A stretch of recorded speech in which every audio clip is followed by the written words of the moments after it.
హైదరాబాద్కి దగ్గరలో ఉన్నటువంటి ఈ భీమలింగాన్ని హత్తుకున్నప్పుడు మన రెండు చేతులు గనక కలుసుకున్నట్లయితే నిజంగా చనిపోతామా?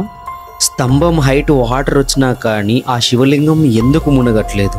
రీసెంట్గా మన సీఎం రేవంత్ రెడ్డి గారు కూడా ఈ శివలింగాన్ని హత్తుకోవడానికి ట్రై చేశారు. ఆయన హత్తుకున్న తర్వాత ఏం జరిగింది? ఇలాంటి విషయాలన్నీ కూడా ఈ వీడియోలో మనం డిస్కస్ చేద్దాం. వీటితో పాటుగా ఈ శివలింగం యొక్క చరిత్రను కూడా మనం తెలుసుకోవడానికి ట్రై చేద్దాం. Hi friends, welcome back to our channel. So ఈ వీకెండ్ మనమైతే ఒక అరుదైన శివలింగాన్ని చూడడానికి అయితే వచ్చాము. దీనినే భీమలింగం అని కూడా అంటారు. ఈ శివలింగం వచ్చేసి నా సొంత జిల్లా అయినటువంటి యాదాద్రి భువనగిరి జిల్లా ఒలిగొండ మండలం సంగెం గ్రామంలో అయితే ఉంది. ఈ శివలింగాన్ని రీసెంట్ గా మన సీఎం రేవంత్ రెడ్డి సార్ కూడా దర్శించుకున్నారు. ఇక్కడ ప్రత్యేకత ఏంటంటే మన రెండు చేతులు ఉన్నాయి కదా, శివలింగాన్ని ఇలా హత్తుకున్నప్పుడు మన రెండు చేతులు ఇలా కలిసాయనుకోండి మనం ఒక్క రోజులో చనిపోతామంట. సో అది ఎంతవరకు నిజం ప్రతిదీ కూడా వీడియోలో డిస్కస్ చేద్దాము.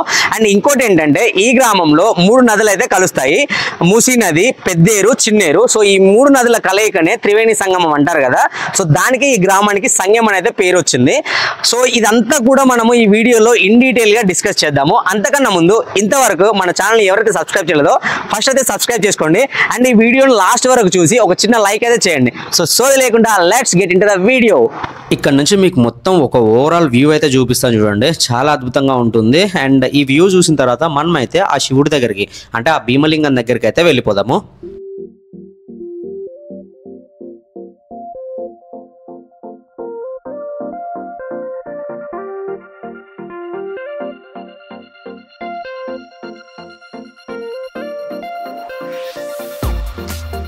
గైస్, మీకు అక్కడ స్టెప్స్ కనిపిస్తున్నాయా మన బ్రిడ్జ్ దగ్గర? ఇది చూడండి, కొంచెం ఆనకట్టలా ఉంది కదా. ఈ ఆనకట్ట మించే నడుచుకుంటూ అప్పుడు ఈ మన మట్టి రోడ్డు వేయకన్నా ముందు భక్తులు మొత్తం కూడా ఈ ఆనకట్ట మించి నడుచుకుంటూ వచ్చి ఈ శివలింగాన్ని అయితే దర్శించుకునే వాళ్ళు. ఇట్లా ఈ నడుచుకుంటూ వచ్చిన తర్వాత ఇక్కడ మీరు చూడండి, ఇక్కడ కొంచెం కిందికి దిగేలాగా ఉంది చూడండి వే. సో ఇక్కడ నుంచి కిందికి దిగి ఇలా నడుచుకుంటూ వచ్చి, అంటే ఫ్లో తక్కువ ఉన్నప్పుడు మాత్రమే, ఫ్లో ఎక్కువ ఉంటే ఎవరు రారు. సో ఇట్లా నార్మల్గా ఇట్లా ఫ్లో ఉన్నప్పుడు ఇట్లా నడుచుకుంటూ వచ్చేసి ఇంకా ఈ శివలింగాన్ని అయితే దర్శించుకునే వాళ్ళు. ఇక్కడికి వెళ్ళి ఆ శివుడిని అయితే దర్శించుకునే వాళ్ళు. ఇప్పుడు చెప్పాను కదా, పూర్వం ఆ బ్రిడ్జ్ ఉంది కదా, ఆ బ్రిడ్జ్ దగ్గర నుంచి ఒక డ్యామ్ లాగా ఉంది, అక్కడి నుంచి వస్తారు అని చెప్పేసి. సో దానికి వే అనమాట ఇది. సో ఈ వే గుండానే, అంటే దీని గుండానే వీళ్ళైతే నడుచుకుంటూ అంత దూరం వెళ్ళేవాళ్ళు. కొంచెం అటు ఇటు అయినా కానీ ఇంకా అంతే ఇక. సో అది రిస్కీగా ఉందన్నమాట ప్లేస్ ఇది. అంటే ఈ వే చాలా రిస్కీగా ఉంది. అండ్ ఇక్కడైతే మీకు స్టెప్స్ ఉంటాయి. ఇంకా ఈ స్టెప్స్ ని ఒక్కొక్కటి దిగుకుంటూ నిమ్మలంగా అయితే అక్కడికి చేరుకోవాలి.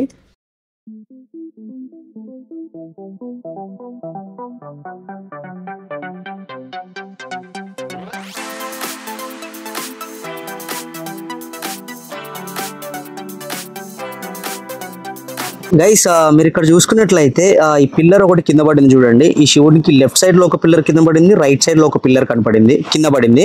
అంటే మేబీ ఇంతకుముందు ఈ శివలింగానికి గోపురం కూడా ఉండేదేమో. ఈ వాటర్ ఫ్లో వల్ల అవి ఆగకుండా కూలిపోయాయేమో అని చెప్పేసి నేను అనుకుంటున్నా. సో మీకేమనిపించిందో నాకైతే కింద కామెంట్ లో తెలియజేయండి.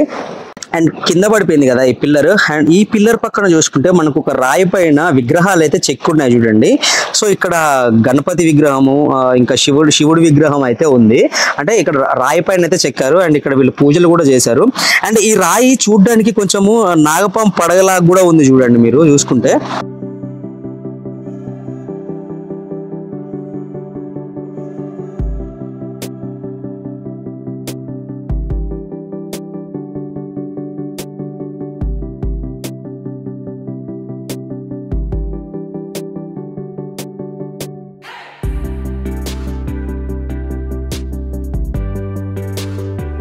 స్టార్టింగ్ లో చెప్పాను కదా, రీసెంట్ గా ఈ శివలింగం దగ్గరికి రేవంత్ రెడ్డి గారు వచ్చారని చెప్పి.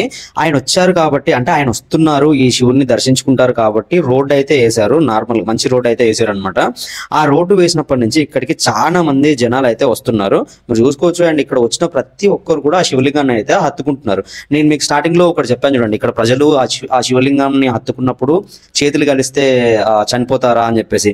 యాక్చువల్ గా ఒకటి ఆలోచించండి, తెలిసి ఎవరు చనిపోవాలనుకోరు కదా. అంటే నిజంగా ఒకవేళ అంతే చనిపోతామనే భయం ఉంటే ఎవరైనా అసలు అక్కడికి వెళ్ళి ఆ శివుని ఇట్లా హక్ చేసుకుంటారా చెప్పండి? సో చేయలేరు కదా. సో నేనైతే మీకు అదే చెప్తున్నా, మేబీ ఎవరికైనా టచ్ అయినా టచ్ కాకపోయినా అయితే చనిపోయే అంత వరకు అయితే లేదు నాకు తెలిసి. ఎందుకంటే సింపుల్ అది, ఇంకా తెలిసి ఎవరైతే చనిపోవాలనుకోరు. చూడండి మీరు, అంటే ఈ టెంపుల్ అంటే ఈ శివలింగం దగ్గరికి వచ్చిన ప్రతి ఒక్కరు కూడా ఆ శివుని హక్ చేసుకోకుండా ఎవరు వెళ్ళట్లేదు. సో మీరు మీకు అక్కడే క్లారిటీ రావాలి, అంటే హక్ చేసుకొని చేతులు కలిసినా కానీ ఏం జరగదు అని చెప్పేసి. సో మీరు అలాంటి పిచ్చి నమ్మకాలు అయితే పెట్టుకోకండి, ఏం అవ్వదు, వచ్చి హ్యాపీగా శివుడిని అయితే హక్ చేసుకోండి.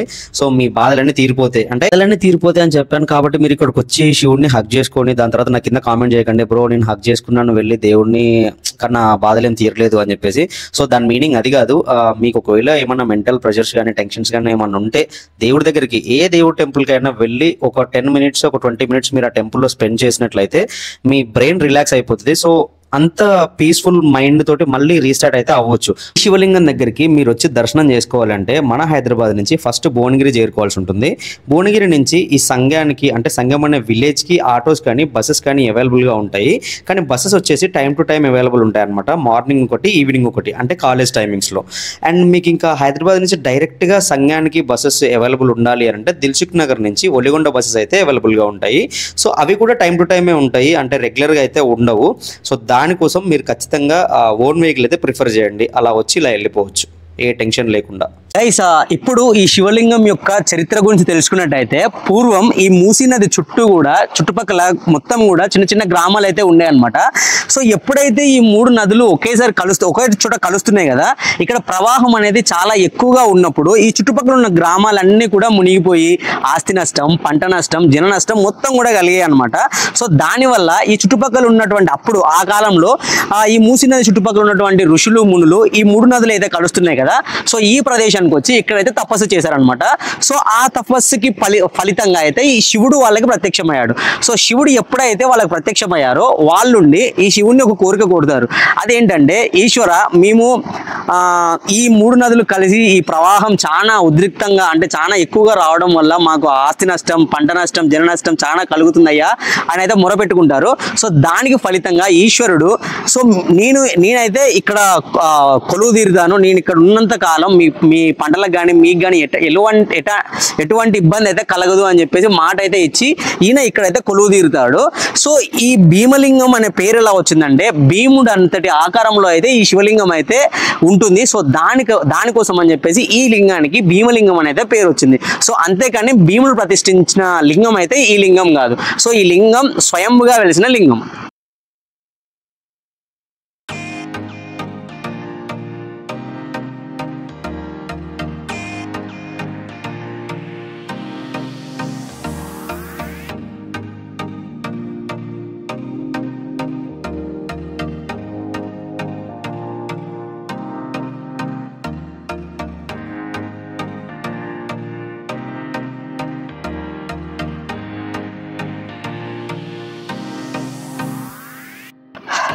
సో గైస్ చూసిరు కదా ఈ శివలింగాన్ని అండ్ దర్శించుకున్నారు కదా.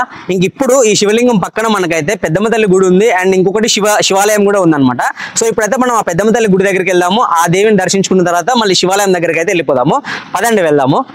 గైస్ మనమైతే పెద్దమ్మ తల్లి టెంపుల్ దగ్గరికి అయితే వచ్చినాము. సో పెద్దమ్మ తల్లి టెంపుల్ ఎంట్రన్స్ అయితే ఈ విధంగా ఉంది. ఇప్పుడైతే నేను ఇంకా లోపలికి వెళ్తున్నా, లోపలికి వెళ్ళి మీకు ఎలా ఉందో చూపిస్తాను. గైస్ మనమైతే ఈ పెద్దమ్మ తల్లి టెంపుల్ లోపలికి అయితే వచ్చినాము. టెంపుల్ అయితే ఈ విధంగా ఉంది అండ్ నేను మీకు ఇంకా లోపల ఉన్నటువంటి పెద్దమ్మ తల్లిని కూడా చూపిస్తాను చూడండి.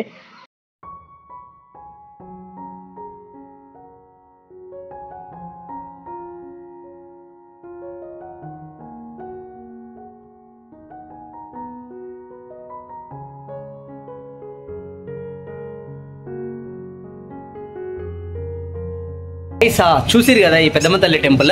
ఇంకా నేను నెక్స్ట్ అయితే మీకు ఇంతకుముందు చూపించిన కదా పెద్ద శివలింగం ఉన్న టెంపుల్ ఉందని చెప్పేసి, సో అక్కడికైతే వెళ్తున్నాను. పదండి పోదాం. ఇంకా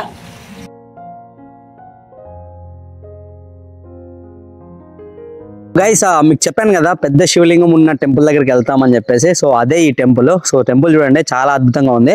యాక్చువల్లీ చిన్న టెంపుల్ ఇది, కానీ చూడడానికి మాత్రం మస్తు ఉంది. ఇంకా ఇప్పుడైతే నేను లోపలికి వెళ్ళిపోతున్నా చూడండి. పోదాం ఇంకా లోపలికి. చిన్న గేట్ అవుతుంది, గేట్ ఆల్రెడీ తెరిసే ఉందన్నమాట. సో మీరు ఇక్కడ చూసుకోవచ్చు ఈ టెంపుల్ అయితే ఈ విధంగా ఉంది.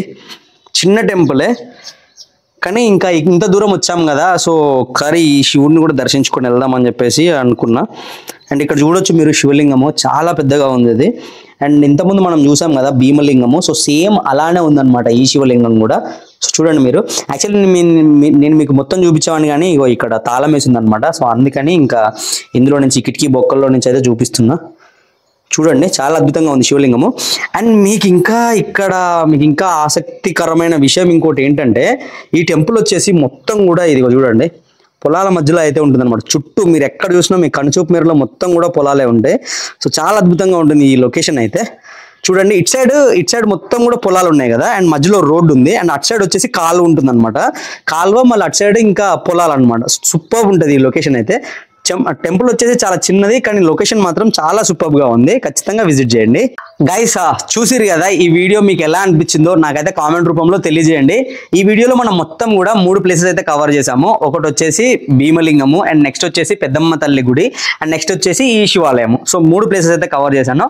అండ్ ఇక్కడికి మీరైతే ఖచ్చితంగా రండి ఫ్రెండ్స్, ఎందుకంటే ఈ చుట్టూ ఈ పొలాలు, ఈ వాతావరణం, ఈ లొకేషన్స్ చూస్తే మాత్రం చాలా అద్భుతంగా ఉంది.